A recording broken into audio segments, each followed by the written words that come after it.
ನಕ್ಷತ್ರವಿಲ್ಲ, ಕಟ್ಟಿ ಮುಗ್ಸೋ ಹೊತ್ತಿಗೆ ಬೆಳಕಾದೋಯ್ತಲ್ಲ, ಎಲ್ಲ ಮಾಯವಾಯ್ತಲ್ಲ.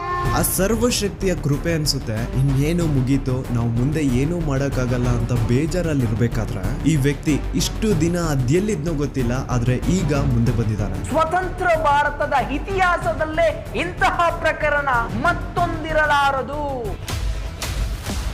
ಸಾಕ್ಷಿ ತಾನೇ ಕೇಳ್ತಾ ಇದ್ರಿ, ಸಾಕ್ಷಿ ತಾನೇ ಬೇಕಿತ್ತು ನಿಮ್ಗೆಲ್ಲ. ಈಗ ಒಂದು ಜೀವಂತ ಸಾಕ್ಷಿ ಮುಂದೆ ಇದೆ, ಈಗ ನ್ಯಾಯ ಇಸ್ಕೊಡಿ.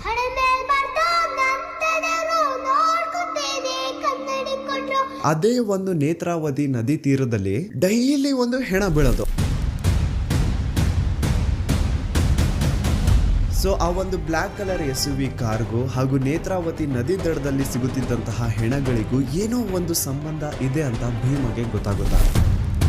ಈವನ್ ಸಿಗುವಂತಹ ಡೆಡ್ ಬಾಡೀಸ್ ನ ಸಹವಾಸಕ್ಕೆ ಪೊಲೀಸರು ಹೋಗ್ತಿದ್ದಿಲ್ಲ. ಸೊ ಯಾಕೆ ಅಲ್ಲಿನ ಪೊಲೀಸ್ ಅವ್ರಿಗೆ ಯಾರ್ದು ಅಂತ ಭಯ ಇತ್ತು?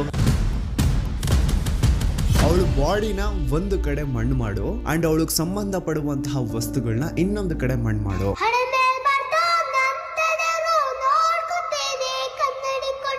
ಪಾಪ ಹುಡುಗಿ ಯಾರ ಮಗಳಿದ್ಲೋ ಗೊತ್ತಿಲ್ಲ, ಆದ್ರೆ ಮಣ್ಣಲ್ಲಿ ಗುರ್ತಿಲ್ದೇನೆ ಮಣ್ಣಾಗ್ಬಿಟ್ಟಿರ್ತಾಳೆ.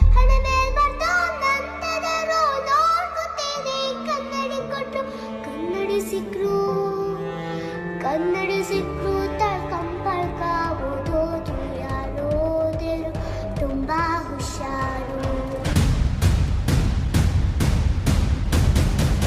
ಅಂಡ್ ಈಗ ಅಸಲಿ ಆಟ ಶುರು.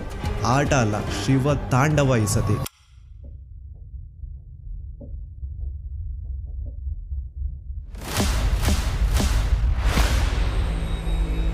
27 ಫೆಬ್ರವರಿ 2025.